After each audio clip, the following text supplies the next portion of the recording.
This week we're joined by a very special guest, Nick Reynolds, aka Shoebaker. Nick has been a good friend of mine for a long time now, and as long as I've known him, he's always worn a lot of hats. But what he's been to me is a customizer, he's an artist, he's a phenomenal entrepreneur, he's a great dad, and the biggest inspiration he's been to me is his communication and his motivational speaking skills. So that's where we're going to start the conversation off today. And I hope you guys enjoy the episode with Shoebaker. Here's what I think of when I think of Shoebaker. Mm-hmm. I think of, this. first and foremost, I think of that. That's numero uno. So numero dos is you've always been such a motivational person to me, Nick, and to so many people. So many people. Like both good and bad. Oh, bro, it's bad? No. Wait, Like, bad hear me people out. or good and bad No, people? no. Both all good people, presumably. I guess there could be some bad people. I don't know, honestly. Corrupt people. But They're haters, bro. haters are haters, and they're still going to be there. Maybe you're motivating the haters too. I don't know, but not the point. Okay. So when I say good and bad, I mean you showed the good and the bad sides of a person. You know, you are very honest about times where you're in turmoil. You're very honest, both in private and in public about it. And you're very honest about the times that you're having a good time and that things are going great, you know? And I think one of the things that I always wanted to talk to you about that we never had a full conversation about is your communication, not just in private, but in public to people, to your audience, on your story. The words that you use are very motivating. So I know that Do you have any examples? Just tickle my ego. Yeah. Oh, thousands, dude. We have the "We in Motion," which first of all, okay, I see. Yeah, it's even as a slogan, it is incredibly effective. It's perfect. Yeah, because there's not a like, you know, we're making money type connotation to it, or we're necessarily growing. It could be motion could be like making mistakes, and you're very clear about that, you know? Yeah. So I would love to hear and start this conversation out, mostly for the audience at this point, of, you know, what your background is and why you've taken this approach to this and how this has been effective for you. That's a really good question, bro. I was not expecting for that to be the question on here. Told Sean, you you like look it. like Sean, like you're literally posted up like the sidekick like podcast dude that like only just like says like ad libs. Like you have like a button DJ. over there, like exactly. Yeah. I'm the DJ. I like the, Oh no, he said that. It's like the radio host. So I would say this because a lot of people don't know this, but like what I put in my story, I'm talking to myself. Like it's not that I'm trying to. I mean, obviously, I know that it's motivating people, and I know that it's motivational. But a lot of times when I'm saying stay in motion, and you two know my situation, I'm literally like having a conversation with myself. And actually, and there's some times where like it's the picture of me when I was like the fat kid with the big pedophile glasses, you know, and I'll post it in there. And I'm just like, hey, like stay in motion, just because like, bro, sometimes that's all you can really do. You know, like you're not like, if the money's not coming in, like, do you just stop? Do you just quit? Right? Like if everybody's against you, even like you know, if you gotten betrayed, like at what point in life do you just stop? You know, and when I say stop, I'm not saying like, you know, like take a break or rest. Like obviously rest is still motion. But it's the mindset of motion of just like, hey, I'm pressed on all sides. Like I'm like no matter, even if my problems today were fixed, tomorrow I still have problems. And so it's the building up of like character and endurance, really. At least like that's my perspective, is that like I'm constantly going. And the crazy thing about staying in motion is that it really wasn't planned, because I think before that, like when my first year, it was like, you know, I like that, you know, like, and then to the moon, right? Yeah, but to the moon, which I was biting off of like Doge and stuff like that. And like but then I remember it was in January. And I've always been fascinated with three laws of Isaac Newton's three laws, but I've always, I'm a very abstract thinker. And so like with those three laws, if you go and read them, they can all be applied to like different aspects of life. Like it's the laws of gravity and the laws of like energy and movement, but like emotion is it's like literally putting somebody like in motion, but in a feelings based motion. Like literally, like that's what the word is emotion, right? And so like that just the idea of like, hey, like an object in motion stays in motion unless hindered by an outside force. And so you just have to ask yourself, like I was telling you guys before, like right now, this is my recharge, because before this podcast, I was just on the phone with my sister, just like venting about everything that's going on, you know. And actually I texted back and forth with my assistant, and she's very helpful too. Okay, God good damn. But it's motion though, because I'm not paying her. I'm not paying her. Like right now, like I went from having employees, paying them, and like really losing a lot of money because I wasn't really getting the return on what I was putting out. Not that they were bad people, but I was trying to figure out a business model that has never been done. To like now, like my team consists of people who literally like fell in love with the vision. Right. And so I think actually, so if I could tie that in, it's just like the idea of staying in motion is it was my friend, his name's Steven Stack. And this is back in early April when when the whole thing with Nike, when they changed their policy, that really messed me up. Right. And can you elaborate on that a little bit, Nick, for people that don't know? Yeah, so I was May was my biggest sales month. And so like I sold over 100 pair of shoes in May. Wow. It was crazy. And I thought that was like the breakthrough moment. But yeah, I thought it was a breakthrough moment, you know. So here I have 2 to 3 employees, just sold over 100 shoes. At this point, like the cost of the shoe is built into the price. And so when people order, we get the shoe. But the problem came the same time that the increase came.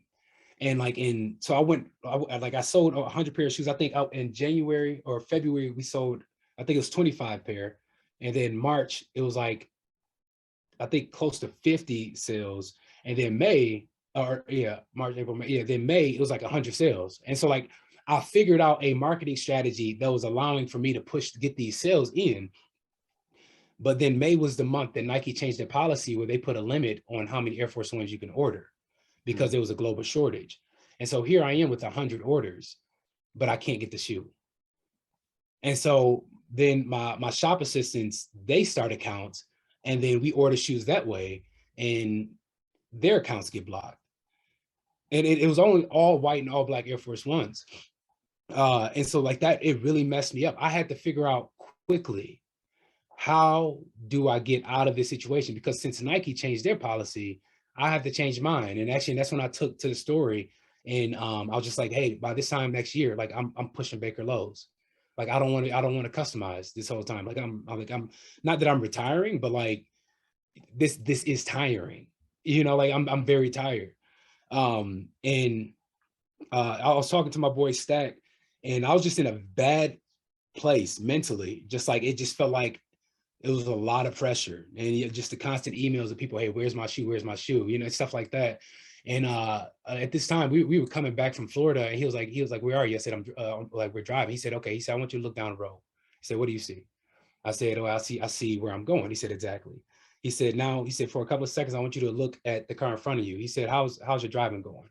I said, like, I can only see what's in front of me. He said, that's the problem. He said, like, if you focus on the problem at hand, that's all you'll see. He said, notice that you drive better when you look down the road and you see where you're going. He said, you can see everything else that is between you and your destination. You can see that there's obstacles. You can see that there's a car on my right and a car in front of me, and I need to hit the brakes. I see red lights here. It'll catch my eye, but it's not going to hinder my motion. And so, thank you, bro. Hey, thank you. I appreciate that, bro. Make sure you add like some sound effects. And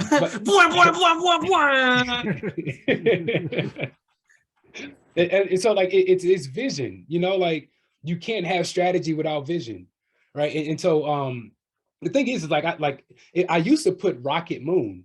We surpassed the moon. It's no, like I no longer put moon emojis. Right now, bro, I'm just floating in space, heading to a destination that's unknown. I have a vision of what it looks like, and I'll know when we get there. But right now, like we're just going and we're running off gas. And the more people who buy into the vision and the movement, I consider that gas money. Okay, Right. so And so like, I'm going to interrupt you for a sec, Nick, because I just want to slow this down because I think you're saying a lot of like really beautiful things. And say beautiful. yeah, and one of the things that you keep bringing up that I would love for you to elaborate on and to connect this with Sean too is we often talk about a vision, you know, and I think I got that word from hearing you say it a lot, Nick. And I want to know what is the Shoebaker and the Color Me Fresh vision right now? You know, what is it that people when they're buying into the vision and are supporting the vision, what are they supporting exactly? John, you want to go first? No, you go ahead, player. It's tough because I have the destination in mind, and like the thing about vision, it's a glimpse, right? Like I can say that I want it to look like this, but then as I go further down the road, I recognize that like it won't look exactly like this. It'll have the elements of that. So, for example, let's say classes. I don't want to do classes for the rest of my life, right? So that's not necessarily the vision. That's a goal in mind. I would say the overall vision, which keep in mind, it's blurred, but I know what it sounds like. I know what it feels like. So that's how I know that like I'm getting closer. So even in my story, I'll say, hey, I'm in range because I'm getting closer. I would say the vision is a creative center, but what does that look like? I'm figuring that out as I go. I'm drawing the blueprint as I go.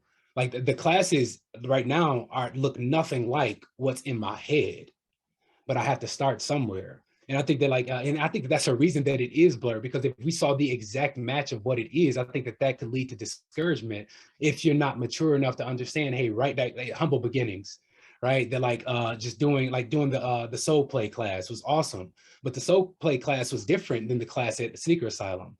And so now I'm figuring out like, okay, like when I'll win this 25K, like, do I need to buy tables and just like the foldable tables? That way, like my setup is always the same, right? There are classes where I've made money, but then there are classes that I've done for free just because like I'm drawing my blueprint, right? So that when we land and we get there, hey, let's roll it out, right? Like, what does it sound like? What is it? I call it the inner ear, right? Like, now I'm going too deep. No, yeah, what does it sound like? What does it feel like? Like how do you know when you get there? And you have to make sure that your goals aren't based on just money alone. Just because like money is one of those numbers that like it's a goal that the market keeps moving. And so if my goal is that, hey, I just want to be a millionaire, a million isn't enough. It's not. But if you want to be a millionaire, shoot for $1 billion. Like that's my mindset. It turned like in my head, it's just like, bro, like there's so many millionaires. I want $1 billion. Right. And if you want $1 billion, then set your goal to be the first trillionaire. Right. Like for sure it's already one. I don't know. But somewhere on the black market, there's a trillionaire. But yeah, it's just like it's hard to define it. But okay, yeah. But here's how you know that you have sound vision.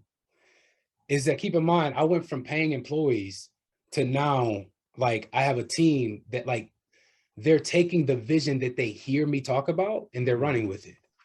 And so your vision, although blurry, the direction and like the elements of the vision need to be communicated clearly. Right? Because how can somebody run with it if you don't make it clear? Yeah, dude. And if I can, I would love to tell you what I thought before this conversation your vision was, because I think that's very interesting. Like, is it Walmart? Is it Walmart? No. Okay. I mean, that's I thought that was a cool little tidbit. That's in the last episode. I think we talked about that too, or the episode before that with Alma. But no, so because I think there's an interesting dynamic, and like I want to do this with you too, Sean, because I think this is fascinating. We're like, you know, you control what you put out on social media, but you don't control the response to it, especially as a group.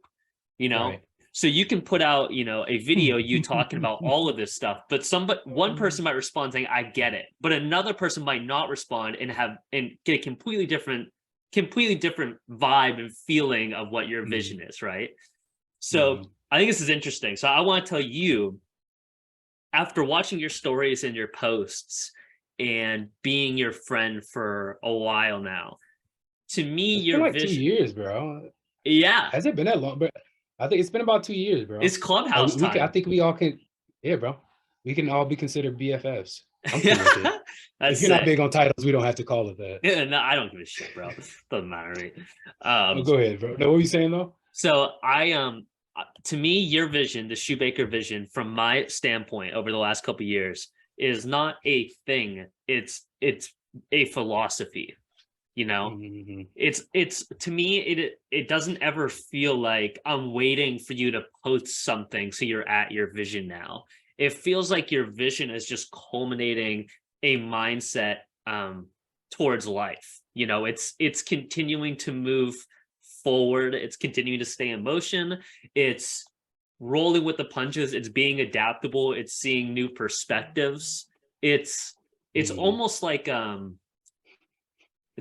you're a wise old man teaching like the younger generation how to build whatever it is that they want to build, you know? Yeah, I would agree with that. Yeah. Yeah, bro. That's solid. It's like that's the first time somebody's called me old, but it felt like a compliment. Bunch of fucking boomers in this room. Nothing else has changed, bro. Nothing has changed. Yeah, no, but Okay. you're exactly right. It is a mindset. Have you ever after this, look up Simon Sinek, Infinite and Finite Mindsets. Now he's echoing a book that was already written, but it's an older book, and I mean he's a very good communicator. But he talks about the difference between the infinite mindset and the finite mindset. And the finite mindset is, or the infinite game and the finite game determines the mindset. The game you play determines the mindset. Basketball is a finite game. Most of the sports that we watch, if not all, are finite games, like on like TV, right? Because there are rules. You play by those rules, and the goal of the game is to win. At some point, whoever scores the most points wins, but then the game is over. That game is now in history. But then there's the infinite game. And the infinite game states that the win from the infinite game is how long can we keep this going? And so I'm going to play my role right now where I am in this era of time so that those after me can keep playing. And so that's the difference. And you'll find that like the most successful people in life have finite mindsets because they're not working a 9 to 5, or they're not they're not saving money and building businesses just so that they can live on a yacht. They're doing it so that their grandchildren's grandchildren will be able to keep the game going. It's an infinite mindset. That's fascinating. Sean, I want to revisit you, boss. So what's the Color Me Fresh vision then? When you say vision, you mean like my goal or end goal, or where do I see myself? Well, what do I want? What do I desire? Yeah, I think it can be all of those things or none of those things. You know, it's like what are you building towards whenever you're making shoes? Is it a specific you know, product you want to create, or a specific world you want to create, or is it more of I want to have a happy life type vision and inspire people to do that? You know, what are you trying to achieve with all of this? A little bit of both, man. I think I want what every artist wants, being able to create what they want when they want and make a living doing it. You know I want my stuff in museums and galleries, and I want to help again people view shoes more so as just fashion or just something you wear as well as pieces of art. You know, I want custom shoes to be viewed as the same way as like a sculpture or a canvas, to the point to where when people buy a shoe that's painted for $75,000, it won't be as big of a deal, just like it's now when people buy a canvas for $75,000. Of course, there's people that don't understand it, but you know, it's different. And so, you know, I want to be able to help change that aspect. I also want my stuff, like I said, in museums, galleries, the Smithsonian and stuff like that. You know, I want The Smithsonian, to bro. make Fucking awesome. my shoes like a complete work of art. I want to focus on the displays, the shoes, you know, I want it to be an actual piece. You know, and I want that to help motivate people to do the same, man. You know, I just want to be able to provide for my family in a way to where they don't have to worry about anything. You know, that I think that's, you know, I have my goals of wanting, you know, to be this big artist and to motivate people. But to me, if my family has nothing, I don't think I would feel great about that, you know. Yeah. That's my end goal, is to make sure my son, my wife, if I have any more kids, lack nothing. And then being able to, like you guys talked about, be able to pass that down on to grandkids and great grandkids and stuff like that. And then I would even say, like, for you, Sean, is just like pay attention to the impact that you're making in the immediate area. Just because, like, you have a baby boy, right? And I'm pretty sure, like, your wife is like corporate, right? Like, she works in like corporate. Okay, and then so your wife's corporate, but then like you are like a freelance, like in a successful artist. Your son's growing up with options. Yeah, you're right. Like you're stretching a mindset, bro. You know, like you're stretching a mindset, because when I grew up, right, and probably the same for you both, actually, it's just like, how many times were you told that there's no money in art? Yeah. So, I mean, still, yeah. Yeah, I mean, you know, but look at the opportunities that have just presented themselves within the last year. Like, look at the sneaker market right now. The sneaker market, like, it's still shifting. Like the whole dot swoosh opportunity, like, that's a huge opportunity for creators like us.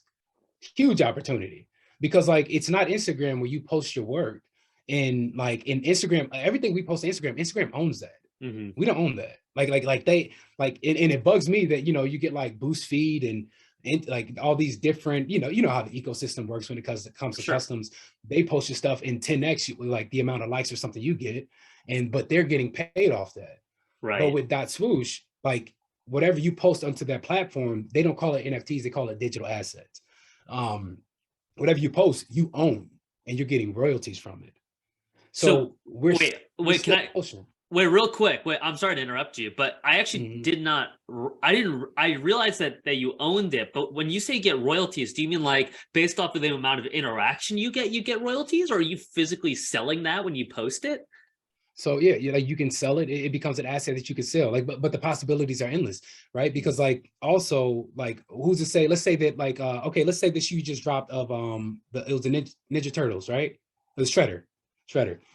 So let's say that, like, you were to make a like digital asset of that. That digital asset can then be a shoe that somebody wears in Fortnite. You're creating skins.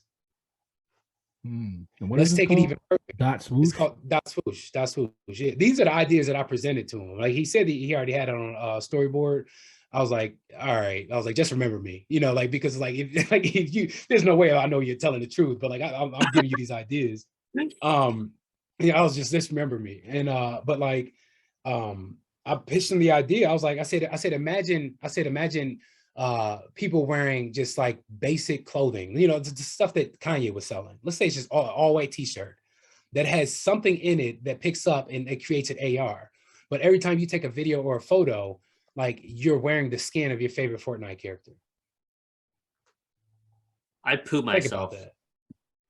We're not that far off from that, right? And so like, that gives artists who, like, whether you're in fashion or shoes, to like be able to create assets that can then make you income over time, because you own it. You and Nike own it. So it's not like you just own it all. Obviously Nike owns some of it, but you're also able to use Nike products. So I gotta say, dude, this conversation is so validating, more than I could ever describe it, because I don't know how many people know this, right? There are many reasons I started getting into AR, many of them, and new reasons have developed as I continue to do it. But the answer, kind of like what am I trying to say? The elevator answer, if somebody asked me, why'd you start doing AR? My answer is always that the same way that you have those spaces in the real world that you feel most comfortable and least comfortable. You may feel uncomfortable at work, but you come home and you couldn't be more comfortable, right? Mm-hmm. I said, imagine that there are people that don't feel comfortable anywhere in the real world. Or not just that, but they always feel more comfortable in the digital world. What's that was game one of the called? they Was it like made. Real Life or Extra Life? Oh, I don't know. The game where it was like basically just live in that world. So it was like it's like I don't know if it's still around, but people spend like millions of dollars. Ready Player One. Oh, It's kind of, I mean, it's movie? not really like that, but it's like people essentially live life in a virtual world on like the computer or something. Like you buy houses and land and all of that, and you have an avatar. Oh yeah. Oh fuck, what's it called? Dude, I have an artifact hoodie in this. Like I have a piece of digital clothing in what you're talking about. Decentraland, is that what you're talking about? I don't know. It's probably like that, but it was just one. People be spending millions of dollars in there, bro. Like I think it's Extra Life or something like Extra Life sounded the closest. Okay. So I mean, bro, think about the era we live in, bro. Like to Zach's point, you got men who don't want to identify as men and women who don't want to identify as women. Mm-hmm. Right. So now there's a platform where like you don't have to identify as anything. Right. And then even for the creator, a big stumbling block for creators is putting themselves out there creatively, right? Because like putting yourself out there creatively is like mentally undressing in front of people. All right. It was a friend who told me that. It is, bro. Think about it. TM. Like, yeah, like that's why we get pissed off like when people like hate on our stuff. It's just like, and then they say it's constructive criticism. Well, it's like you came to my page, and I put myself out there. My face is on this. My name is on this. My hands have been on this. This started here. Like literally nothing, everything in this world started with an idea. We are the only thing in this world that can produce from nothing. You ever consider that? Like the shirt that you're wearing started out as an idea. Someone said, I'm going to use this fabric. I'm going to put on this design. And then they made it become. So you're literally putting yourself out there. It's a huge stumbling block. Like one of the things I was pushing the first year was like, hey, get in front of the camera more. People kept asking, how did you grow so fast? Because I was in front of the camera. Because like I was having conversations with people in front of the camera. Because like it wasn't just about shoes, it was about me. Because at that point I was selling something that could easily have been replicated if somebody had a laser engraver. For sure. And so I knew I had to attach my face and my name to that product so that like even if somebody did start doing what I was doing, they're copying Shoebaker. Mm-hmm. Right. But then not everyone is as comfortable doing that. Mm-hmm. So in AR worlds, you can be whatever you want to be. Right. Exactly. And now bring that into the real world. So because those types don't want to take pictures. So now you bring that into the real world. So every time you take my picture, I have a mask on. No, and and that's exactly it, dude. And this is why this whole conversation is so validating in a way, because to these people, myself included, I grew up playing video games all my life. I still to this day, almost every single night, I play video games with my friends all the time, and it's a very comforting experience. It's like it's an entirely different reality in the best way possible, right? And to me, if I always consider myself to be an artist that like appreciates very small things and ubiquitous things that, a lot of people enjoy, household items and, ordinary colors and whatnot. If I consider myself as an artist in that way, I am leaving out an entire group of people that only want to really exist in their reality if I don't broaden my spectrum, and to me that wasn't okay. And in addition to that, a lot of people's response to like digital assets and digital clothing is that, you're skipping the manufacturing step. There's no tactile response to it. You're not holding anything. You're not engaging with anything. And that's true. And that's exactly why, like to your point, I feel like there's value in both. I feel like both should be available. And I think all the in between should be available. So if you're going to make clothing and shoes, to me, and based off my mission and my goal and how I wanted people to view my art, it seemed irresponsible to not put the effort in personally to go into both realities to make both sides and both people be included in it, you know? Right. And that's a great perspective. And then also like think about the perspective of like, why is this valuable to companies like Nike and Adidas and I was about to say Balenciaga, but then we're not gonna say that. But like just all these different Oh, companies. How's that beneficial? Right. So the scenario that I gave was like I said imagine 1,000 pair of Air Force Ones were created, all white.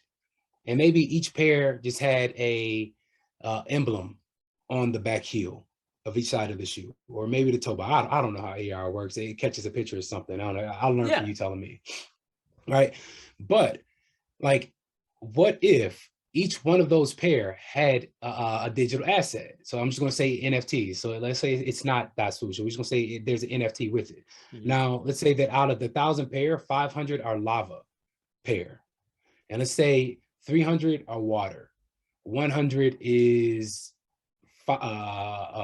dirt.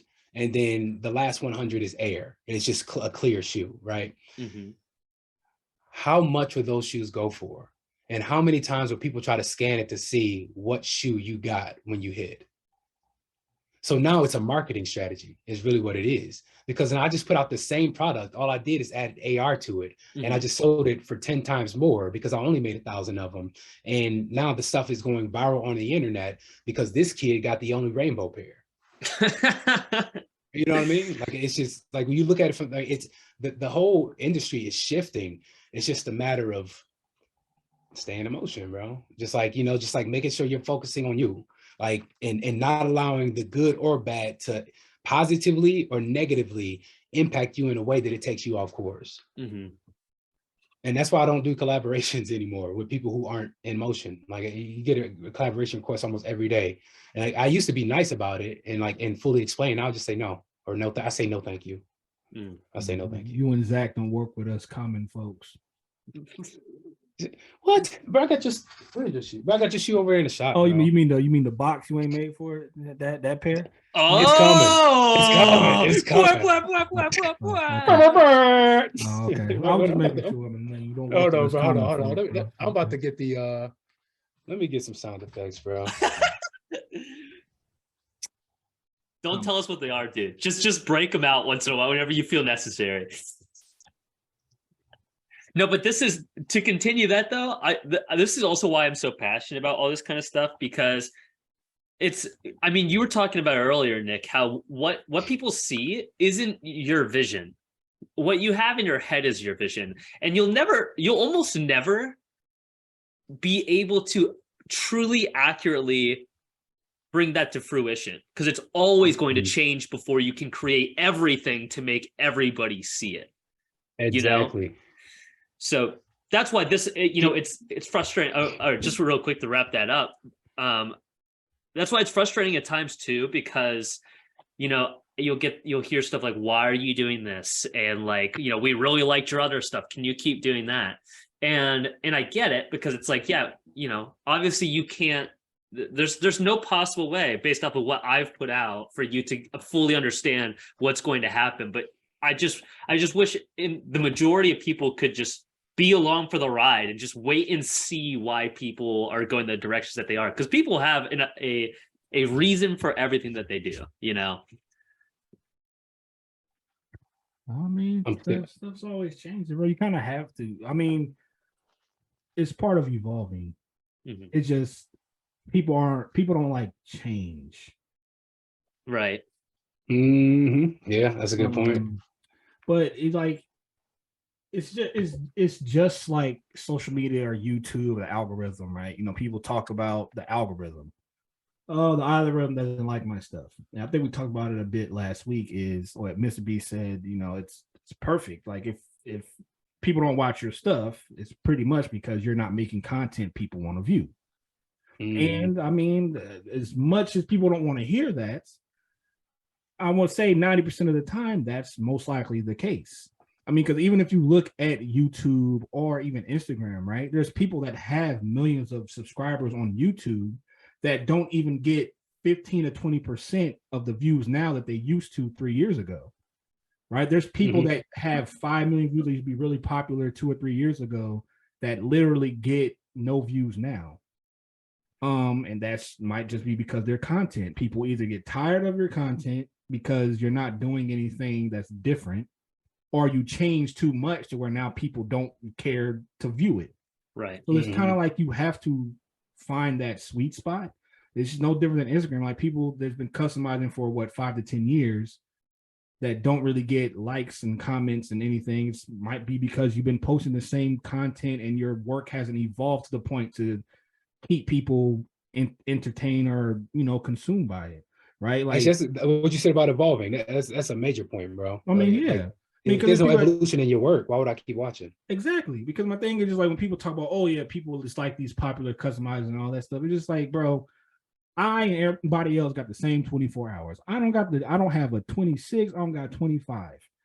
Only the difference between me and everybody else or other people is I constantly try to grow. And I try to make content that not only that I like, but to push my creativity. So do every post I post, does it do numbers? No. I mean, I think my work probably does some of the best, and you know, people say it all the time, especially when it comes to pictures. But there are shoes that I post that are just like average mid-tier shoes that don't do that well. And I know that because it's nothing separating those from everything else. But like the Shredder pair, when I post a shoe like that has a custom lace lock, a good concept, the TGRI canister that I made by hand is cracked open, and then it looks like the ooze from that is dripping out over. I like that part. With the metallic silver leather laces, and it all, you know, like stuff like that is different that a lot of people have never seen that before, and that's what is engaging and grabbing people. So it's evolving. Like you can't be where you are today and you were the same person 3 years ago and think that people are going to be like, oh, hey, bro, your work's fire. Don't work like that. I love that, bro. Sean, I think you're spot on, brother. For real. I think what? I tried to do sound effects, but I realized I had headphones in. I'm sorry. Yikes, bro. Yikes. It's like it wasn't even a good hand clap either. It was like I was trying to give you your flowers, bro, but it was like golf clap. I wish you could get that sound bite. Maybe I'll insert it in. It's super weak. But that's a good point, bro. Actually, and you brought up a good point a while ago. I think it was during the Clubhouse chats, is that you were just saying like how like if you focus on a niche, like it's going to be hard to get out of that. Yeah. Right. And actually, so that's currently kind of like something I'm facing right now, because like my stuff grew off of Halloween, and like it's just constantly pushing that, and now I'm just sick of it. Yeah.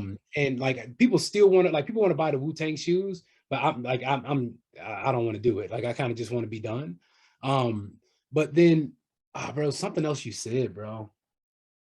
What was it? Forget it. It'll come back to me. But I think that was a really good point, because if you don't realize that, like, you have to navigate your journey. If you're navigating your journey, you have to turn it like a ship, not a boat. Yeah. I mean, just think about like me with like anime and stuff, right? Like I like anime, obviously you can see it behind me, but it's just like everybody, hey man, you do this anime. And again, it's popular, but it's still a very small niche, right? There's a lot of people that like cross over that may like anime, but also like Ninja Turtles, that also like Batman. And so that's why I started doing more of other things that I'm into, whether it's video games or anything cartoon or comic book related, not just sticking to just specifically anime. Because again, most people, if you like anime, normally you like other cartoons as well. So why not expand on that? You reach a broader audience. And dude, that's a great point, because I can honestly say, subconsciously as well. And I don't know about I would love the input of anybody that's watching this as well, who's seen Sean's work. But you know, I originally only knew you as anime. I didn't even know that you liked other things other than anime. Like I thought you'd literally only painted anime until I saw some of your older stuff, like the Michael Jackson pair way back when. And then you started. Oh, you gotta check it out. You do it like, was it like a red jacket? It was on the a red dunk, jacket right? dunk, yeah. Yeah. Okay, all right, then I did see it. But I started seeing like you're doing more cartoon pairs, and I didn't even consciously think about it because we're all wrapped up in our own shit. But like, now I can honestly say I don't. When I see a pair of shoes that you come out with a pair, I don't think anime anymore. Like if I see something like a Shredder pair, or I see something from a cartoon or anything like that, then it just fits, and I think that that's really interesting now that I'm looking back on it, because I think there's a lot to pick up from that, where it wasn't like you announced on a story, hey, I'm not just an anime artist, like I'm doing other stuff. Check out my other stuff. You just kind of did it. And now that you're posting things, I don't look at it and think, wait, that's not an anime pair. I look at it and think that's a Color Me Fresh pair, Yeah, bro. I mean, because like you have to understand like the whole crossover thing. And this is why I try to talk to Nick and even like Canary Kid about it, right? When it comes to conventions. A lot of people that are into like manga or anime, is very easy to cross over. A lot of those people just like cartoons and stories and heroes. And I've never met anybody that likes anime that really isn't into like Marvel or DC as well. But you see all the time that people that like Marvel and DC don't like anime. Right. So that's why, like, when people talk about anime conventions, they're like, oh, but I'm not into anime. I'm like, bro, if you do anything Joker, Marvel, DC related and go to an anime convention, you will still get people to want to buy it, because most people that like anime like everything. It's the crossover is it's huge, bro. They like video games, they like solid stories. Do you think it's because of the storyline? Yeah, bro. I mean, a lot of people that like it is mostly the stories, bro. They just like the characters. They like character development. The difference between, to me, anime and like Western style comics is not only the art style, but the characters and the stories are a little bit more over the top. It's more stylized. Even when you look at the art, it's more stylized, and some people like that. Like if you think of Goku compared to Superman, bro, like. Similar dynamic, they both fly, but Goku's going Super Saiyan, shooting spirit bombs, Kamehameha that can blow up a whole planet. Right. So I just watched the Broly bro. movie. Was it Dragon Ball Super, I think? Hey, bro, actually, I remember what you touched on it a little bit. And you and I had this discussion before, as far as like, yeah, you were upset that like you weren't going viral. Like you'll see these pages go from like 5,000, then next overnight they go to 50,000. You're like, man, why does my stuff ever really go viral like that? And I like my account is that way, where like even now I can tell by my analytics that it's ramping up and that it's about to go through a growth period again. But yours is different. And like I appreciate the way that your account grows, because your account grows so mine is like it's a sigmoid curve of like no followers or like very little followers. I've been stuck at like 92K for more than a month or so. I think it was like it was about a month, because I remember I was like, hey, 100K by Halloween, and next the algorithm just dropped me. I was like, dang, shouldn't have said that. But yours seems like it's been like more consistent. And I think that for me, that's more valuable. Oh yeah, I'll take what I got all day long. I think for me, and it's just like I think Zach felt the same way. It's just like it wasn't necessarily just going viral. It's trying to figure out how like Reels or even like TikTok works. Like you spend all this time making the same content that everybody else makes, and you don't get any views on it. So it's just kind of like, what am I doing wrong to where all these other accounts literally do like dropping some shoes and some hot water or something and get 5 million views on it, and Zach, for example, is making AR sculptures with these stories or something and it gets like 500. Right. So it just gets frustrating, right? Like going viral it's dope. Like even like the Shredder period went viral, but it's kind of like one of those things to where those people aren't going to they're not going to buy anything from you because they don't know who you are, right? When it comes to high priced art or premium products, people that are normally want to buy the stuff are people that know you and your story. No, the people that view your stuff from going viral see your products. So if it's like 100 or 200, maybe $300, they'll buy it. But if it's like $1,000 plus, they're not trying to hear that. They don't know nothing about you. They don't know about your story. They Right. don't know where you Yeah. came from.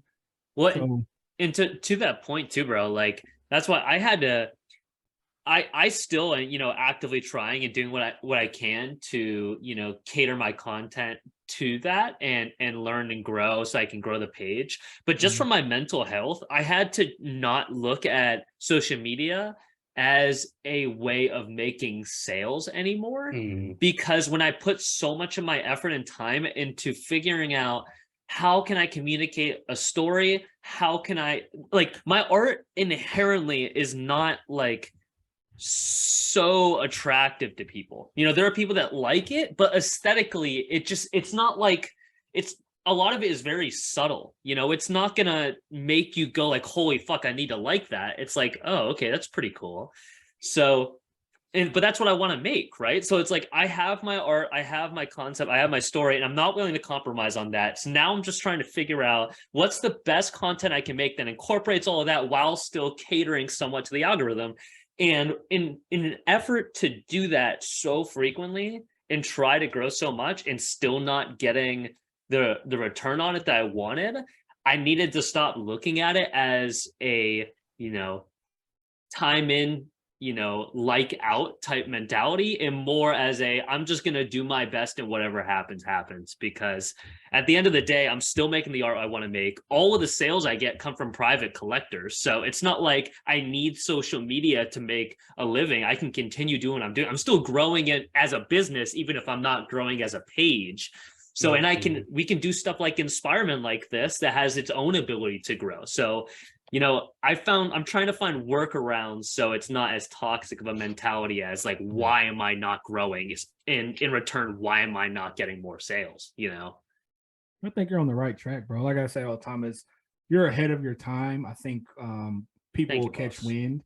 But it's like all three of us, like people have to have a certain level of not caring and just wanting to be creative. And that's, to me, how you grow, right? Because it's so different. If you look at like me, I think all three of us probably started. Did you start in 2020, Zach? I'd say I restarted in 2020. Yeah, so you have three people that started in 2020, right? No followers. Nick did something completely different, putting resin on shoes, engraving, acrylic swooshes, evolved over the last 2 to 3 years, got almost 100,000 followers. It was different. Not a lot of people are used to seeing it. He didn't care about people's opinions. You're doing original work, AR shoes, huh? I got a lot of hate in the beginning. Yeah, bro. I mean, who doesn't though? Like me, I was making shoes non-wearable, dude, putting crazy designs, wires and stuff coming out of the shoes. I have plenty of comments on sneaker pages of people just saying, bro, that's an atrocity. But I didn't care, man. It's what I wanted to do. It made me happy. And then also pay attention to who's saying it too. Right? I mean, yeah, bro. I know it's not like the type of people. So I'm not tripping. Exactly the same thing. He's making AR shoes, right? And eventually, I already know that's going to take on, like, it's going to pick up steam. It's just a matter of time, dog. But you just have to have a level of wanting to be creative. I think a lot of people are too scared to push their creativity because they're afraid people won't like it. Yeah, you don't think that way. You make it so people don't like it, and even if it's not good, you improve on it to where you can make it look good, and still be creative, if that makes sense. Because a lot of people have good concepts. It's just the execution isn't quite there. Right. Yeah. And the crazy thing is the things that made my account grow the most were the ones that, like, I knew, like, not that I knew it was trash, but it was like incomplete work. Like I would post it, like I would take a snapshot of something that wasn't done. And like what's going to make you grow? Like if you want that type of heat, because like my stuff is just very, it's very against hype beast culture, which is what the majority of sneaker culture is. But like, I forgot what it was. I think it was Dylan I was talking to, and I posted a picture of, I dipped that shoe in Plasti Dip. Oh, yeah. Is it the strawberry one? Dip. Yeah, it was the strawberry. Yeah, the strawberry one. And then and like that, and that demo shoe, was hideous, bro. It was hideous. Like, but like the thing is like, well, I want to post this process because like it started out as an idea. Okay, here's the final, and the final was the low top. But when I dipped that shoe in a plastic dip, like even now, if I post that video right now, it's going to go viral. Like I have a folder in my phone of videos that are guaranteed to go viral. Yeah, just because like it's just cool. It's stupid stuff, and people just love to hate. But then there are people who understand the creative process, and they're just like, hey, I like it. How can I buy it? It's like, bro, I'm not about to remake this, you know. But it's you can't be afraid to like put out trash work. Like you can't, like, I mean, not trash, but like figure out what works, right? And did you hear there's a reel floating around? It's just like the man that enjoys walking, like a man that enjoys walking or something like that. It pretty much is talking about the journey. Like when you fall in love with the journey, the results come. And so it's all about the journey. Y'all haven't heard that? I thought we all heard the same reels, bro. Okay, so I guess they're just I don't need to hear it. I can but it's the journey, bro. Because the journey is the true gift. It's the last episode of The Office. You guys see The Office? Yeah. Okay. Oh my gosh, that last episode is so sad, dude. It's but why is it sad? There was a comment that I forgot his name. There was a comment that he made, and like he said, I wish that you knew you were in the good times. While you were in the best of the times, while you were in the best of the time. You know, like it was like that like it hit home, because like you can think back to 10 years ago of like when it was the good times, and like you're reminiscing about it, but during that time, how much did you complain about? I mean, bro, a prime example is high school. Yeah. Mm-hmm. Think of high school, bro. Like you hated being in high school, but then it's now, bro, I wish I could go back to third period, homie. Yeah, bro. Sean peaked in high school. You heard it from him first. No, bro, it's just like even as a kid, right? You couldn't wait to be 18, so you can buy like M-rated video games. Oh yeah. And then as soon as you hit 18, you're like, bro, I don't want this. Right. Now you got bills, you want naps, you know, like exactly, bro. Yeah, so you just gotta enjoy the journey.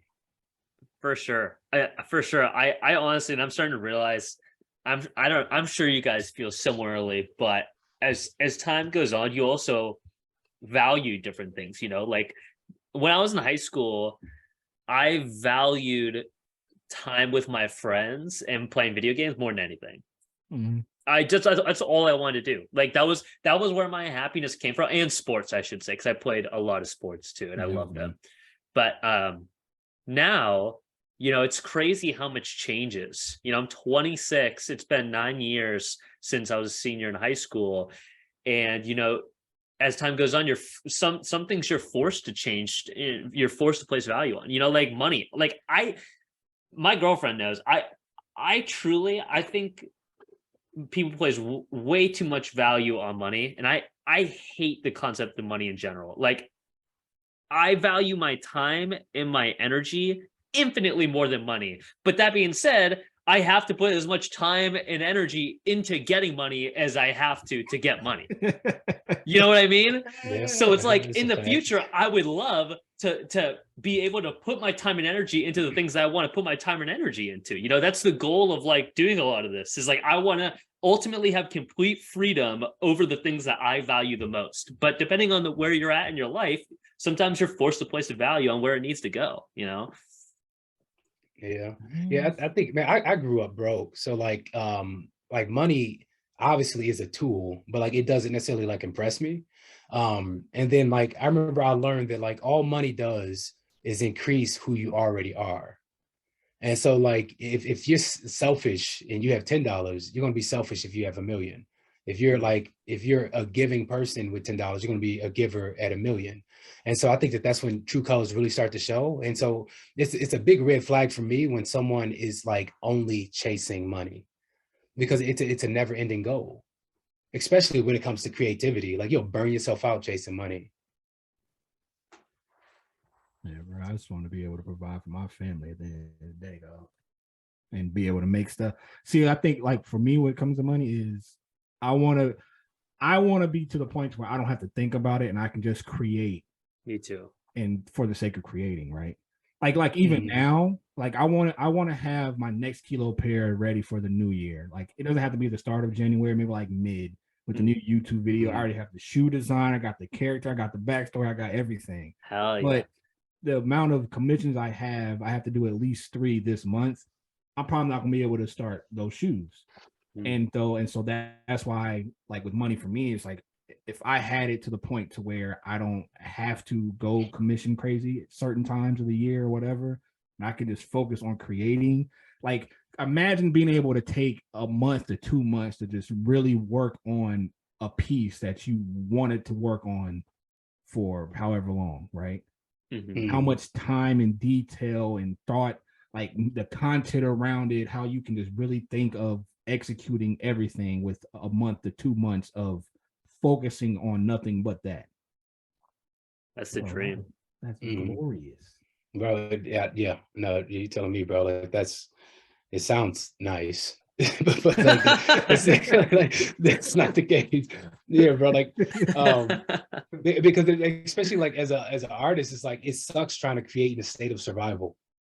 Like when you're creating in order to earn something like that, it sucks, you know. But like when you don't have any financial pressure and like literally like you're just in this state of, like Sean said, you just like to be able to like know that I don't have to have a shoe done until January, but it's what I want to work on and I can think through materials, bro. That's Eden, bro. Like that's like, it's beautiful, but it's going to take some work to get there. That's for sure.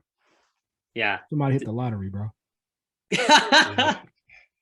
Bro, we don't us at Inspirimint, we do not condone buying lottery tickets, by the way. Yeah, I do. Give me the money, I'll buy them for you. No, we fucking don't. $2. Yeah. $2. Give me that. Sean's gonna be the one. Sean's saying we condone buying lottery tickets. He's gonna be the one selling the lottery tickets. I'm not, bro. I don't even think about that stuff because that's my wife, dog. My wife is a gambling fiend. Really? Yes, bro. Holy fuck! I didn't know that. Yeah, like she gamble, lottery tickets, all that. And the thing with her is she wins, but she don't know when to stop. So she'll be up $1,000 and leave -2. That's how they get you. That's exactly how they get you, bro. Yeah, dude. This is interesting too, because I don't know if other people feel similarly, but I always think about if I got money, like, real money, whatever you consider that to be, to me, 50, 60, 70K a year, a comfortable living. I think a lot of people think like, oh, cool. I can... What? You said 50, 60, 70K a year comfortable living, and I'm like, dang, bro, I need like triple that thing. Oh, for real? I was thinking that same thing. Bro, I made 50K a year. Like that's like the job I left was like 50K. I mean, it was nice, but bro, especially with inflation, bro. I mean, but you're single though. Yeah. You're also single. Yeah. So like it's different when you have kids and you're paying 13K. Yeah, I have a girlfriend, but I don't have a wife. I don't have a bunch of responsibilities. I'm also blessed that my girlfriend, is incredibly like understanding of me and my goals. I'm excited for 5 years from now, Zach married with a house and a baby, seeing how that 50, 60, 70K makes him feel. Yeah, well, eat that 50K up, bro. Yeah, I mean, you're probably right. But for right now, right? 50K would be nice, yeah. 50K would be nuts. Nice. I wouldn't know what to do with 50K if I had 50K right now. You'll figure it out quick. That's what you'll do. You'll figure it out real quick. You're telling me it would just be gone. As if I got it, it would be gone. Real quick. I think honestly, knowing me and the type of person that I am, I enjoy living with very little right now. So I think if I had 50K, I'd live beneath my means for at least a couple years, store it up, and then I would ultimately, actually I know exactly where that would go, it would probably go towards a studio, whatever next life steps are. But after that, I know me, and I would just want to put it towards some sort of a bigger creative endeavor, whatever that be, like hiring people. Probably not hiring people then, but like, larger projects, sculptures, manufacturing, that kind of stuff. So you're probably right. That would probably be fucking gone. You eat it up. Your ambition will eat it up. I mean, obviously you can save and everything, but like money is a tool. And so like you're going to use that tool to grow what your career is gone. Yeah, it's like you get that 50,000, bro, with what you do with AR and technology. You're buying all kind of stuff to make better AR type sales, bro. Yeah, you're right. You buying a $10,000 computer, a pad, a drawing tablet. I honestly all gone. Do you guys yeah. do you guys have a set amount? And you don't have to answer this, right? But I figure for the sake of being transparent here, do you have a set amount of money that you set aside towards that goes to the business, and a set amount that you give to yourself as like a quote unquote salary? How do you like structure your businesses and your payments? So it's been trial and error. I mean, in a business, they tell you to pay yourself first. I knew that going into it, but I did not pay myself first. I was paying my employees. So now what I do is pretty much like I pay myself like a set amount every week, and like I just build a budget off of that. And so yeah, you learn as you go. You treat yourself as the best employee, and treat yourself like an asset to the company. That's the best way to put it. It took me a while to like actually start doing that myself. Yeah, because like I was paying out people and I was taking home nothing pretty much. And they didn't even know until like I had let them go. And like I think they were a little upset about it. And I just had to be straight up with them. I said, hey, I said, out of all of you who've worked here, I said, I am the only one that has not taken home a check. They're like, oh, I didn't know. I was like, yeah. I said, that's why I was on you about working, you know? So like me, I don't really pay myself. What I do is I look at like my bills, like I make sure my mortgage, car note, all that stuff is taken care of first. Now if I need something for like my business, like shoe boxes, like an absolute necessity, then I'll obviously go ahead and purchase that. But I'll make sure the mortgage and all that stuff is taken care of first. And I try to at least have 2 months paid. So I'll put it in like joint account, try to have at least 2 months paid. And then after I know that 2 months or how, it's taken care of, if I have something that I want to get that isn't a need, but I think would help me, like now I kind of want a 3D printer or a laser engraver, a smaller one. So after I pay the mortgage and all that stuff, if I have extra money, then I'll go ahead and buy something like that. Or buy, some brushes or just anything I need for the business. But if it's something I absolutely need, certain things, paints or boxes, packaging materials, I tend to just try to get that basically whenever I get some money. Yeah, it's but like certain you learn what to buy ahead for. So like pay up on like rent, utilities, because you want to get out of the survival mindset. And like as a creative, like you thrive best in a state of like freedom. Like because what is creativity is problem solving. And so without like intentionally doing it, if you're in a survival mindset, your brain is naturally trying to solve that problem. And so you're not at your full creative potential. But then like even like shipping and stuff, you want to make sure you get all of your shipping stuff, because what happens when I make these shoes and like now I got 12 orders, but only got 6 boxes left. Well, now I got to wait a week to get the boxes. So you kind of just learn as you go. You just like, you have to navigate it because this era is unprecedented. So like don't be discouraged that you don't know. Like this is a very this has never been done before. Right. Like where creatives are getting the opportunity to make corporate money. Yeah. At such a large scale. So like we're literally trailblazing for the generations after, because I forgot what I think it's just a normal tactic of war, especially in the old like ancient eras, is that like when they would conquer a city, the first thing they would do is that they would take the artists, they would take the musicians, the poets, the painters, like they would kidnap them, the writers, like the scholars, because those people determined the culture of the civilization. And so when you remove the people that determine culture, like then you determine culture. And so that's the era that we're stepping into, is that like creatives are really about to start like making moves. So yeah, you're not behind, bro. You're actually ahead. Dude, that's fucking that's really cool to hear. I did not know that. You seen the Book of Eli, bro? Please say yes. Oh, me? What the fuck is that? Yeah, I seen the Book of Eli, but it was Denzel. I'm talking about bro. Zach. Zach hasn't seen anything. How you seen the Book of Eli? Is it a movie or a book? Yes. But you never seen the Book of Eli, bro? But basically, That's it's kind of I don't know how many times I gotta say I haven't seen it until somebody believes it. But he's basically kind of what Nick just said. It's like the dude in it, there's like one Bible left and he wanted it because now he can rewrite the Bible. You could have said it. You don't know it's the Bible until the end of the movie. That's now I'm not watching the movie. He doesn't even watch it anyways. No, I'm just fucking around. He hasn't seen Jaws, bro. Yes, I have seen Jaws. I just said it's dog shit. There's a difference. You haven't seen a bunch of movies. I'll agree with that statement. Thank you, Nick. Somebody who's being real. Just hey, stay out of the water. It's that simple, bro. Like there's a shark out there clearly killing people. Stay out of the water. There's a reason you didn't see black people in that movie, bro. Like just stay out the water, bro. That's simple. But go ahead, Sean. Your point that the Book of Eli is a good one. Well, I mean, it was the same thing, right? Get rid of all the Bibles. You basically just rewrite the Bible yourself and make you some God. So it makes you God. Yeah. But playing, so like, you take inventory, Zach? Yeah, absolutely. Yeah.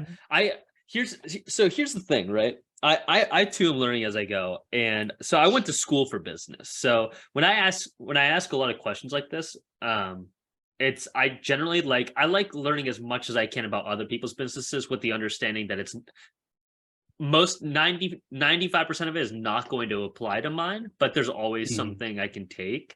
So as I like asking the same questions to pretty much everybody, you know, how do you structure your business? Like what portion of your revenue do you put to yourself? Because like ultimately, I made the mistake about 2 years ago, whenever I was taking a lot more commissions, I made the mistake of my dad owns a motorcycle business and he put all of the money, him and his partner put all of the money back into the business, all of it. I think it was 5 years. There was an owner before him, it was my uncle, and he also didn't make money, but it took years to make money that they were going to take home. So to me, I was thinking, okay, well, I'm going to do the same thing. You know, I'm going to put all the money that I make into photography equipment. I'm going to put it all into inventory. I'm going to put it all into better packaging, into new products, into the whole 9 yards. And where there were huge benefits to that, you know, it allowed me to keep creating because it was the only thing I was doing full time. I didn't have a part-time job at the time. So I grew as an artist fast, super fast. And I got to make a bunch of products that I had in my head and always wanted to do. And they came to fruition and I was really proud of that. But the downside of that is because I put all of my money into that, then one, I created products before I grew on social medias enough. So I didn't have enough of a following to have the financial support for those products that made it make any business sense whatsoever to make them. So I put months of time into a lot of the packaging, into the ideas and the concepts, and hundreds of dollars into t-shirts, into the AR stickers that I did, everything, right? With little to no return on them other than saying that I did it. So now I'm at the point where, you know, I had to pick up a part-time job here and there to pay the bills. You know, it's like all these things I put the upfront time and effort and money into doing. So now I need to take the time to focus on growing. I need to take the time to elaborate on the ideas and the products that I already created. Define growing. Bro, I don't see nothing wrong first of what you just said, but okay. You don't I mean, like I hear you. Like, yeah, bro, you know like, how much money I spent on just random stuff just so I could create something? Bro, my shop is a Barney bag, bro. It's just, like I go to Hobby. Yesterday I went to Hobby Lobby for like yellow and purple dye. I walked out with a bag of Christmas stuff so I can make like Grinch shoes. Yeah, bro. Yesterday I was like, yeah, bro. Yeah. Well, yeah, bro. It's a bunch of women at Hobby Lobby, bro. So it was just like, I'm like the only dude walking around, like just in the Christmas aisle. Hell yeah. Grinch stockings. Own it, bro. So you define growing? Huh? You said define growing? Yeah. Oh, yeah, because I was about to go on a tangent about Hobby Lobby. Go ahead. Okay. So growing, you know, not from a personal level, but from a business level, I'd say the most traditional way to me, you know, in general is like growing on social media, but ultimately that's not what I care about because I think you can have a phenomenal and lucrative career without social media. There's been a lot of people that have done it in art. To me, growing is both developing my skills and developing relationships so that new opportunities will come up. That's what I'm trying to focus on. is focusing. Now I've talked to so many people. I have such a solid idea of where I'm going, what I need to do it. I just need to double down on the people that I know are good people, and I need to double down on myself and start viewing the business as a business again and creating relationships to create opportunities. That's the way I see it. Yeah, no, that's a good answer. So it was Chick-fil-A, which, you know, got that popping chicken. I'm probably gonna go give me a #1 deluxe with some lemonade. Might even give me a milkshake, right? But before they reach that point, Chick-fil-A sponsor coming up. I remember like back when I lived in Michigan, I never heard of Chick-fil-A. And I remember we had, where were we? I think we had a game in I think we had a game in Navy. It was either we were at, I think it was Navy. I think it was after the Navy game. They walked on a bus with these bags of chicken. That was the first time I had. I was like, bro, this is good. It was like bags of chicken sandwiches. But what I learned about Chick-fil-A, because now it's up north, is that they were having a meeting talking about getting bigger. And they were just saying like, you know, like, well, we could franchise here. And so this is where the implementation of the customer service came in, where I believe it was the CEO, like it was like the guy who started the whole thing. He said, hey, this whole time we've been talking about bigger. He said, we haven't been talking about better. And so this is where Chick-fil-A got their customer service from. It's like, how can we be better? Because if we're better, bigger comes. And that falls within the same vein of the man who enjoys walking, who enjoys the journey, you know, well, the results will come. So I want you to picture a tree, right? When a tree grows, it grows deep and wide and up. There are different ways to grow. If a tree doesn't grow deep, it'll fall over when the first storm comes, right? So like some growth actually, but the best growth is actually underneath the surface. And so like for the last 3 months, my growth is actually like I made it. I made sales in October. This month I haven't made any sales in November. It's because I turned off my sales. And Sean, I know you said increase the prices, which a couple of days ago I just went in and increased the price. I said, what would the shoe whisperer do? And he said, like, increase the prices. So I went on and increased my prices. That way, if people did order, it's worth it. But the reason I turned it off is because like I am mentally and physically exhausted. Me too, bro. Like actually back here on the floor, bro, it's like 15 pairs of shoes. Like all are like just last night I was taking the laces out. I got to acetone them and stuff today. And these are like orders from like October, right? But the reason I stopped was because that model was working, but it wasn't working for where I want to go. Mm-hmm. And so like we literally like with my team, like we have a meeting 3 times a week. And we're like our meetings, like I think on Wednesdays we talk about like drops with Baker Lowe's, but on Mondays and Fridays I'm meeting with my assistant and we're literally talking about better. Hey, how can we communicate with customers? Like what does the flow look like when we do these drops? And she's been like a straight godsend. But like that's why I want to ask you that question. It's just like, what exactly is growth? Because like if you're not careful, you'll think that getting bigger is the only way to grow.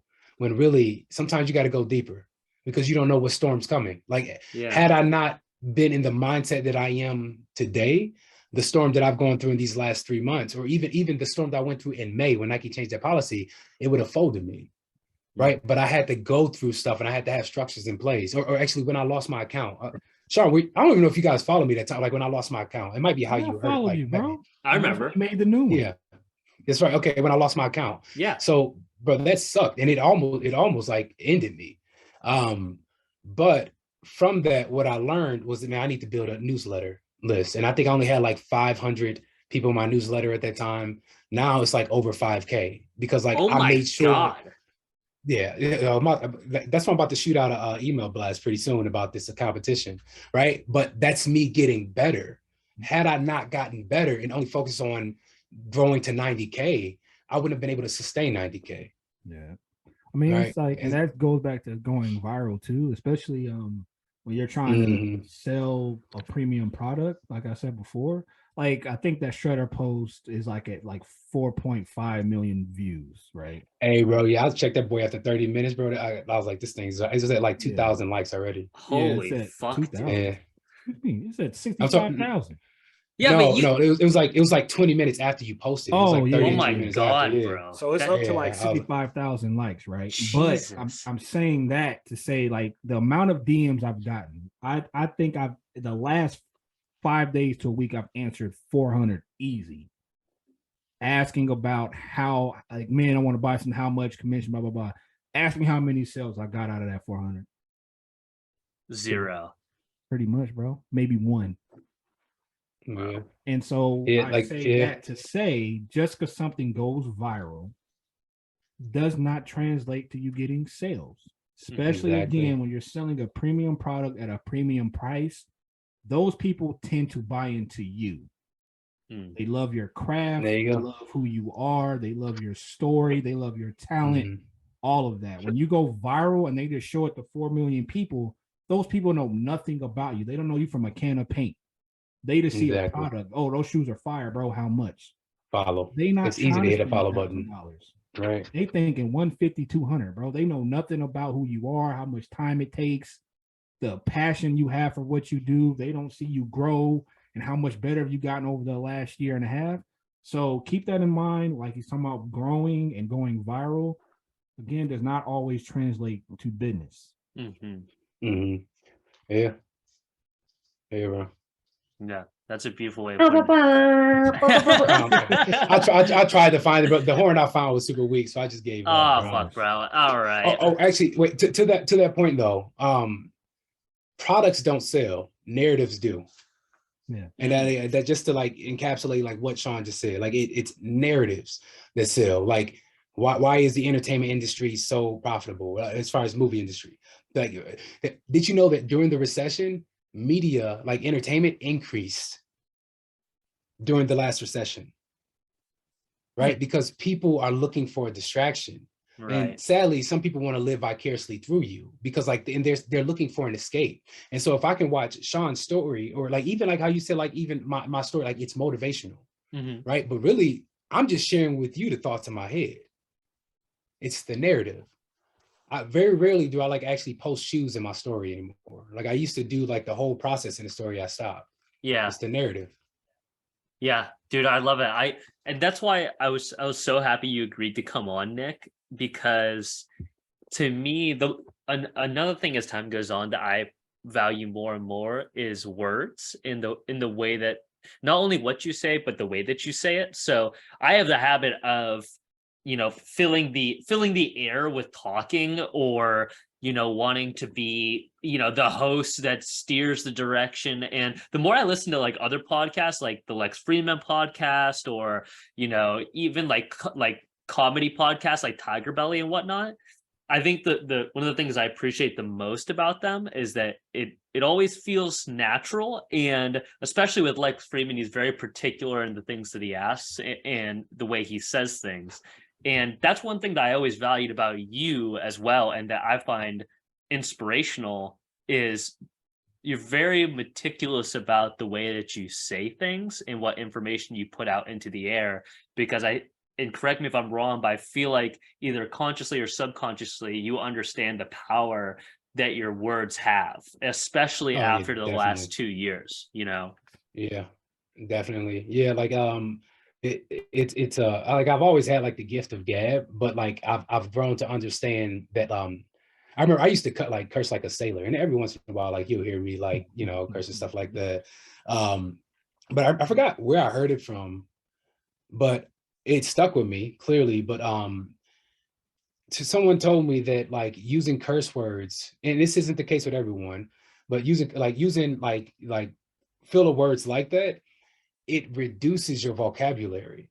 Because rather than looking for another alternative, I'm just going to say this, right? And so like when I was a kid, when I heard that, and so like it really challenged me just to like learn words that stimulate the mind. Because like if you're talking to the right person and you share something with them and you say something in a way that they've never heard it, you grip them versus them hearing the same thing. Now I could tell you the same thing, but I can say it in a different way. For using the tree example, right? Like you probably never heard that example. Me either. Like I literally came up with it like while we were like, I was thinking about it. I was like, man, like, and I got that example from, you know what the biodome is? Yeah. Yeah. So it was like the scientists who did the experiment. They made the perfect atmosphere, but like after a certain time, the trees fell over and they couldn't figure out why. It was because there was no adversity. There was no wind for the roots to say, for the tree to say, oh, I need to dig deeper. right? And so, yeah, bro, I mean, Fascinating. the words you use, it matters, bro, because like it's, you know, I'm a believer. And so like like one of the verses, it says faith comes by hearing, hearing by the word of God. Right. And so like faith doesn't come by seeing, because like if I look at my current situation, I am nowhere near where I want to be. But when I hear people where I want to be talk and I listen to the way that they think, it builds me. It's beautiful. I mean, but you gotta have faith. I mean, I believe too, but even if you don't believe, everybody got faith. I don't think Yeah, exactly. Zach has faith, bro. Everybody, if you're an artist and you're doing all of this in hopes to one day reach the promised land, bro, that's faith, dog. Facts. With a church organ, bro. I hate church organs, but I play it. Organs are sick, dude. Organs are one of the only things I like about church. Those things are dope. Oh, I hate, bro. I hate church organ. Anytime I go to a church, they got a church organ, bro. I'm just like, turn that mess off, bro. Nick's Audi 5000 after that. Yeah. He's like, I'm finding another church without an organ. No, yeah. But yeah, bro.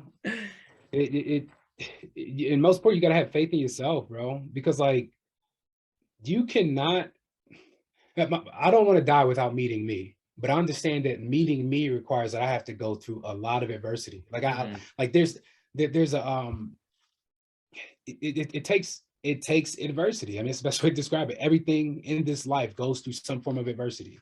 And just going back to the tree example, if not for storms, trees would not dig deeper. We have a ton of insurance claims of trees literally just falling over, not because anything pushed it, but just because it grew too big and never established structure.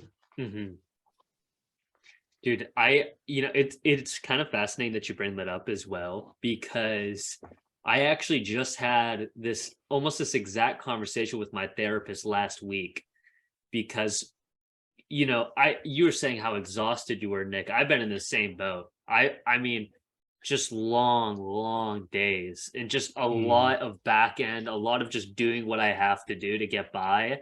And it very much has felt like it's tied me down creatively, because I don't have like the mental capacity and effort to create a lot of what I want to bring to life. It's just like I get started and then it doesn't go anywhere, because I don't have the ability to think creatively a lot of the time. And so survival. Exactly. And I was talking to my therapist about this, and a lot of times it brings me down because it's very discouraging. It's such a weird feeling of like having something in your head that you want to bring to life, knowing how to do it, and then when you get started, it's just lost. It's like just goes away.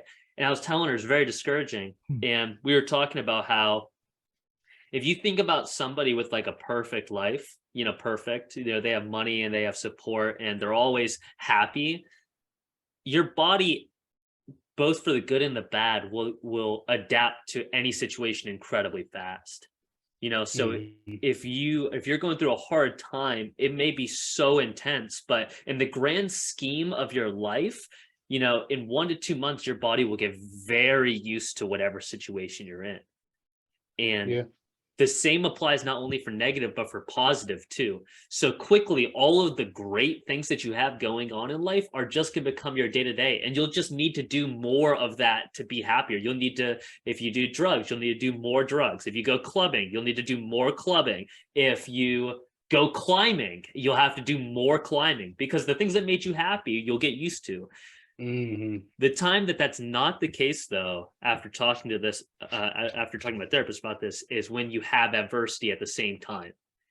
If you have bad things happening to you and you're able to focus on the good things, then when you come home after a long day and you get to create, you're appreciative of creating. Then when you come home after long days and you get to go to the gym, you don't have to go to the gym.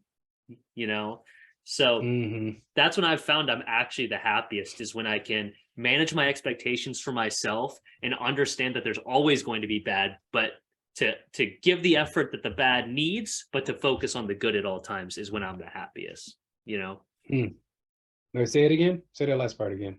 Yeah. So to give the effort that the bad needs, but to focus on the good. I like that, bro. And I needed to hear that. I really did. So no, it's really, it's a battlefield of the mind. really is what it is, especially as a creator, bro. Like everything that we do, like all three of us, it comes from our mind. It takes very little physical skill or physical effort. It takes like mental effort. And so like that's where I'm at now. It's just like I am exhausted, bro. Just absolutely exhausted. But I find what you said to be true, where like there are days where I just stop coming to the shop, like, and I'll like pretty much like I've considered, like, actually I started doing Uber Eats like for a little while, just so like, I mean, like make some income, but then at the same time, like it got me out of here and on the road where like literally my mind is just flowing. You know, it's just like I'm not forcing myself to create something. So by the time I come back to the shop, like I can actually like knock it out. The thing that sucks about Uber Eats though, it's like so not worth it though. But it definitely is nice. It's nice like to be. It gave me something to do, just because like just getting out of my head, and that and going to the gym.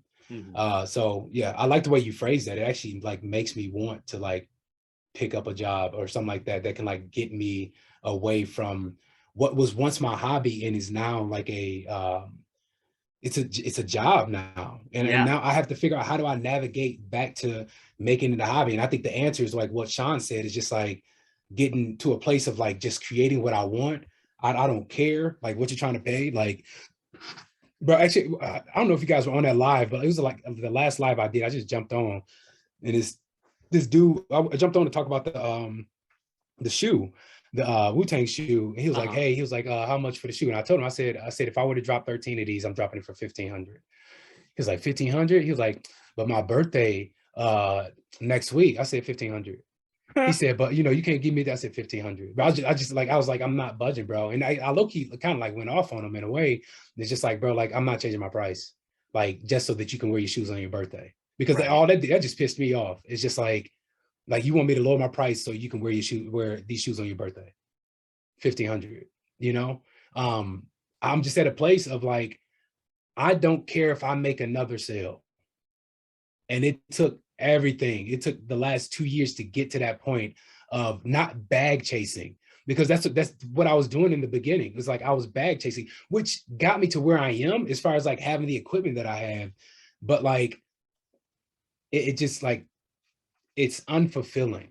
It fulfilled me when I was in my garage, and it fulfilled me when I was at the old shop.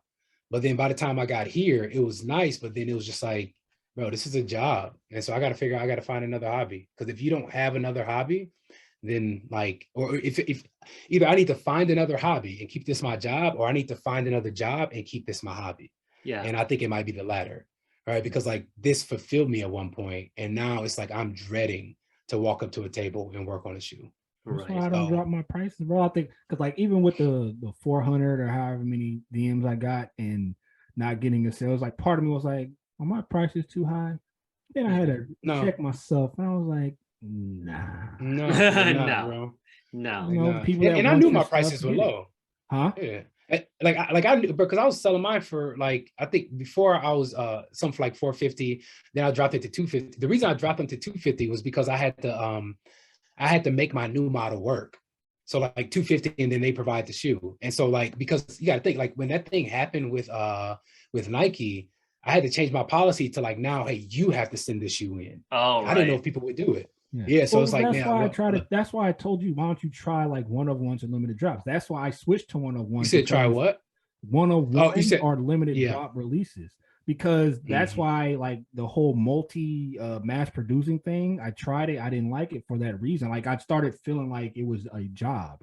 Like even though I do commissions now, I can pace, plan, and actually make a design that I'm satisfied with, to where I still feel like I'm fulfilling my artistic desires in a sense. Dude. And Nick, just navigating and figuring out what works. And so I love this conversation. I've been thinking about this nonstop for like 2 months, right? Because the dream is still to have like the freedom, you know, like we were given, you know, whatever you believe in, you know, I'm not a religious man, but for whatever reason, you know, I have the ability to create things and think the way that I do.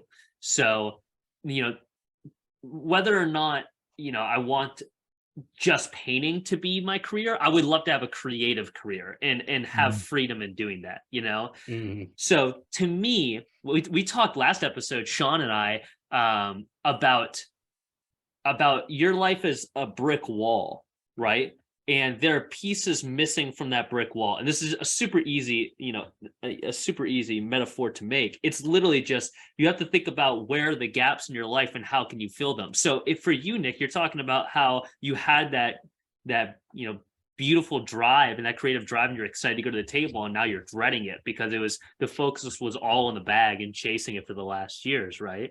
So, and correct me if I'm wrong, but I don't think that you want to not have a bag as far as creativity goes. You just need a way of getting it that isn't just tirelessly grinding at making shoes for people. Exactly. Which, and not only making shoes for people, making shoes for people who don't appreciate and value the work that's going into it. I think that's what makes it, like, because if people, like, if somebody gets the shoe, like, I've had people say, like, oh, like, call me their hero. It's like, and those are the most recharging conversations.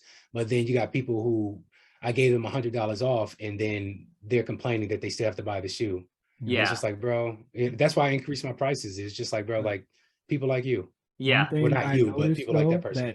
one thing I noticed real quick, Zach, that you aren't doing as much of now, which is why you're probably not as happy as that what you were happy when you're doing, is you're not making boxes. Like the cardboard boxes. No, the wood boxes, bro. Well, you talking to me or Zach? You said Zach. I was saying no, bro. because Zach was talking. Yes. Oh. Yeah. Oh, I yeah. was going to let No, him bro. finish, Yeah, but I just bro. want to throw that in there, bro. Oh, thank you, Before, No, when you're you were exactly having right. this, you were making boxes with the shoes, or just boxes in general. I haven't bro. really seen you make too many boxes anymore. No, the last, actually, I haven't made a box. The box I used for the Wu-Tang show I just dropped is the shoe that I made on the show with Jake Polino. Really? Like I made that, I made that back before I moved into this shop. Yeah, I made it live on the Twitch show. Wow. You need to make some yeah, 'cause boxes, bro. Get back to the roots. I do.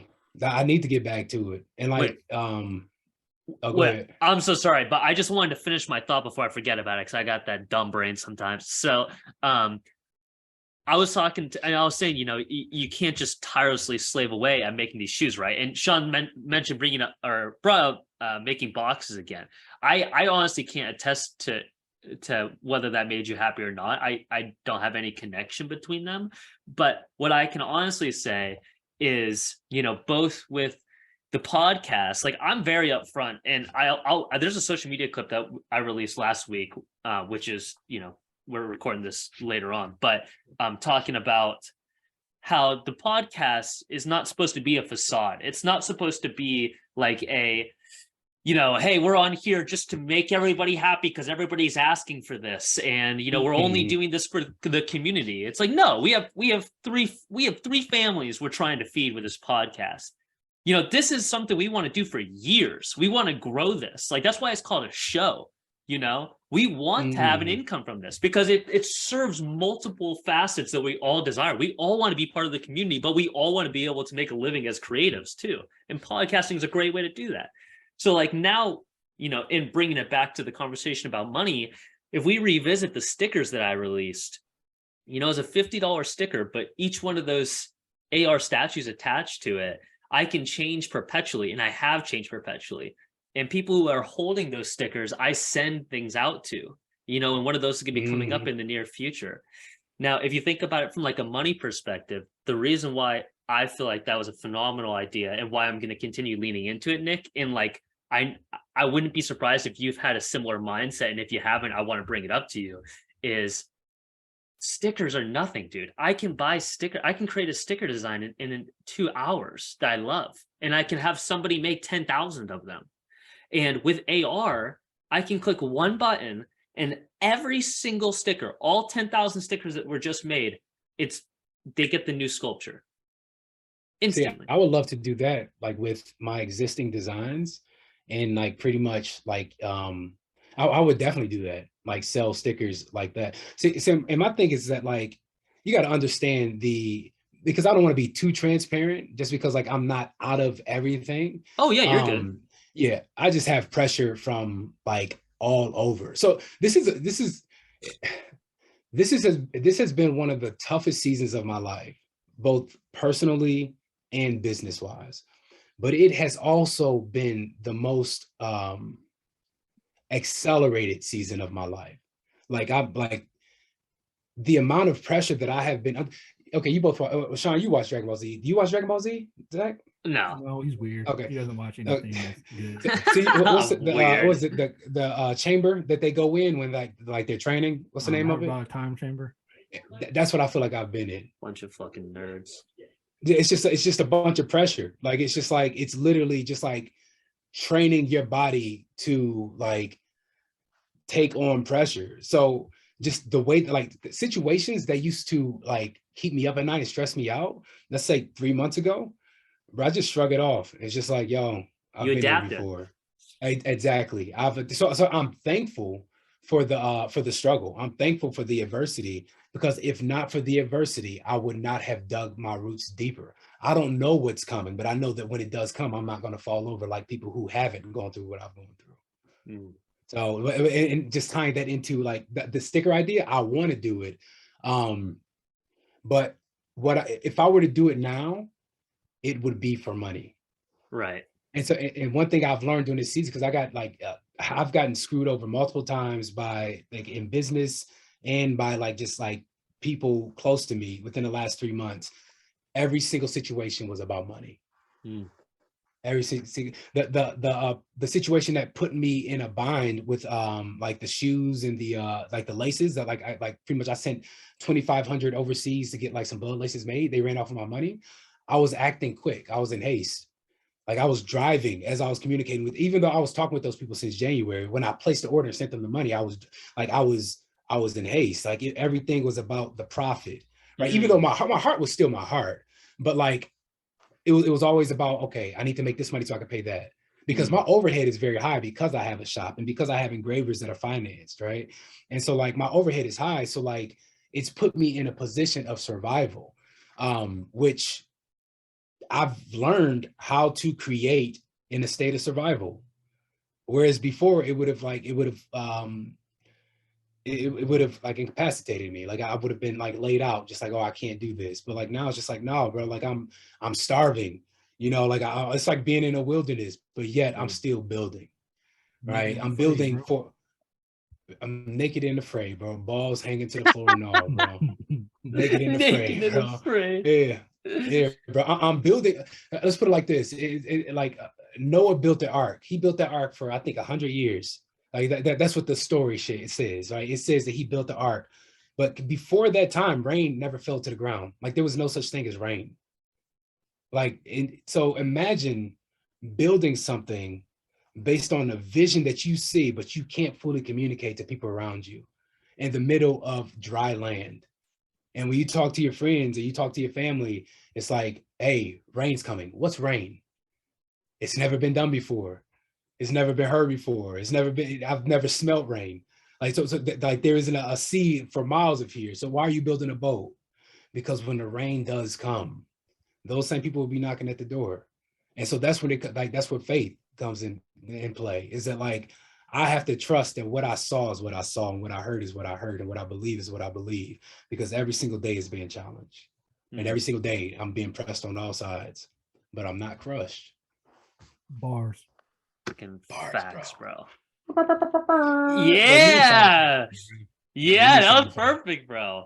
I actually, we're coming up on, I think, an hour 45 now. So this might be the perfect place to wrap her up too, Nick. Cool. Hey, bro, thank you so much for being on. I'm always appreciative of our private talk. So to have you on and be able to give that knowledge to the public and share a lot of the value that you've given over the last couple of years and in a 2-hour little stint here, I'm very appreciative of. Thank you.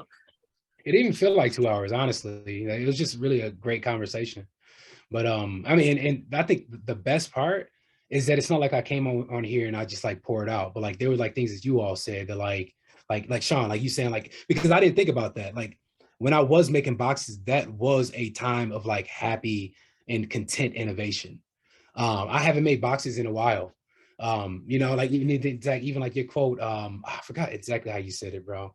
But pretty much what the thought that it triggered in me was like, I've been avoidant of getting a job just because of perception of like, I mean, other reasons too, but like, and just like, okay, can I still run my business? I need to find something that mentally takes nothing from me, but it Mhm. takes me out of the element of my hobby so I can keep my Yeah, hobby my hobby. That was actually a solution, bro. So I think I'm going to step into it. It's going to be hard finding something that definitely. like, exactly, you know, It's that but counterbalance, bro. You'll find it, and it'll take a few times. I'm still trying to find it. I mean, I've gone through, like, I currently work part-time at Amazon, and they're at the beginning I thought that that was it, and now I'm realizing it's taking such a massive toll on my body that it's all I can think about anymore. It takes all of my energy, even though it's only what part-time. Amazon does? Yeah, yeah, Oh it's wow. brutal. Yeah. And so I'm still trying to find that, but dude, it's that counterbalance that really like will keep you appreciative of the opportunity you have for real. And you'll find it for sure. Right. Right. Yeah. I didn't even think of it as an option until today. That like that is an option to, because my solution was, well, I need to find another hobby.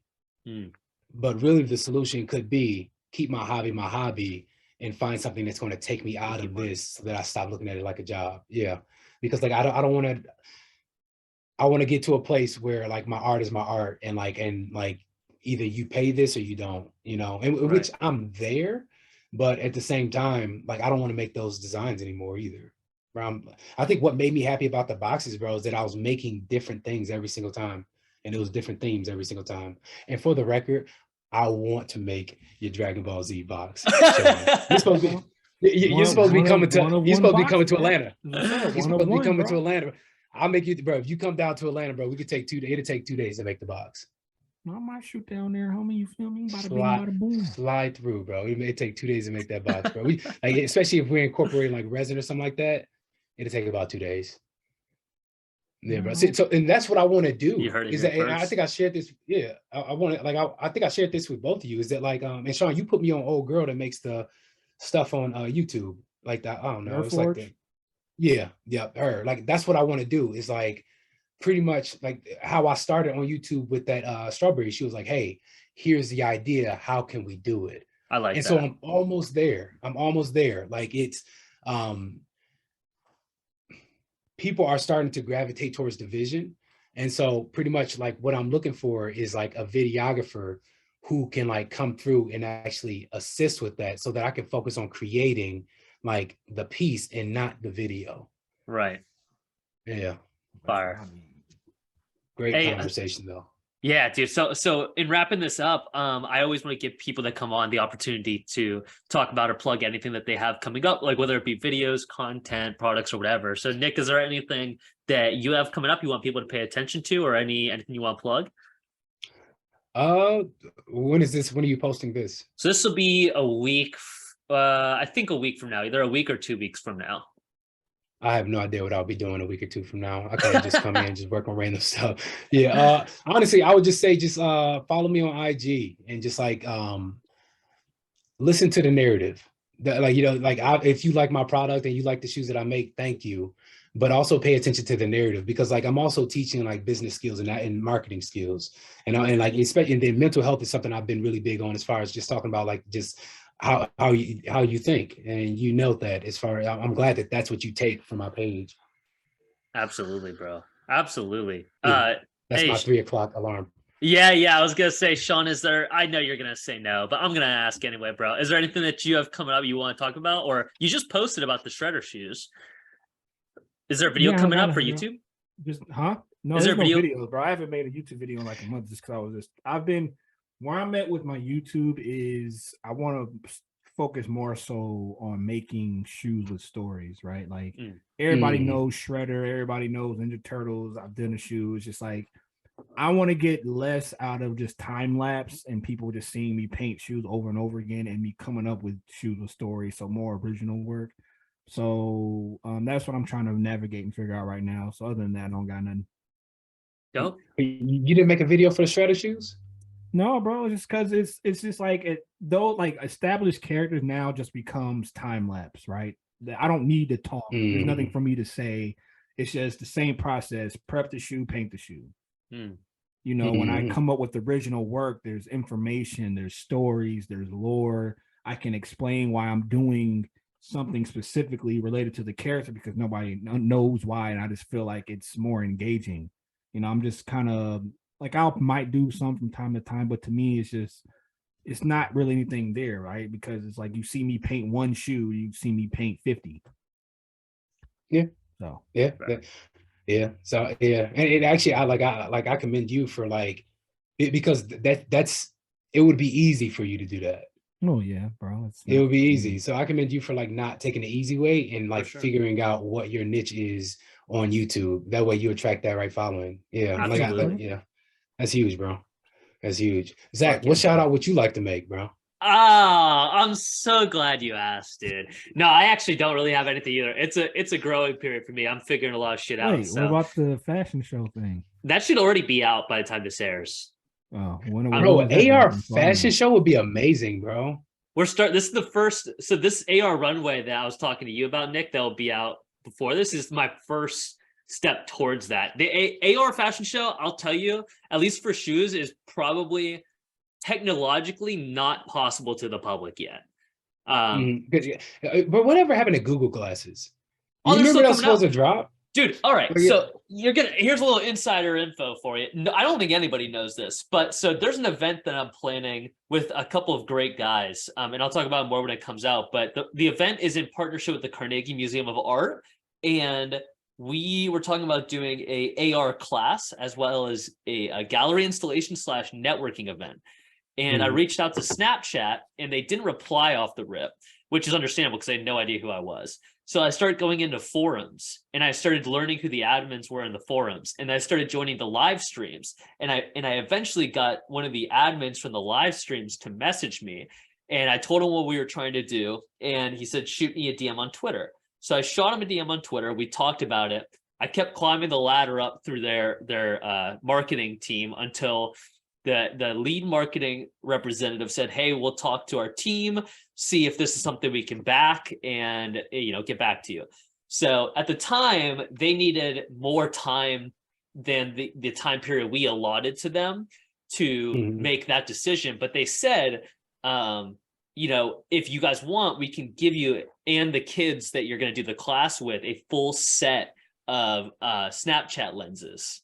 So that's huge. Yeah, it's literally the Google Glass is only through Snapchat. So hopefully next year we can get like actual sponsorship money as well as the box of Snapchat lenses. But the hope is that people that go to the networking event that are viewing the AR can view it through glasses as opposed to having to view it on their phone. Bro, Time, that bro. would You're be rich. sick, bro. Yeah, you rich, bro. You heard it here Talking first, to a baby. millionaire. I'm not fucking Talking rich. to a millionaire right now. All right. Hey, by the way, thank you guys all for listening to this.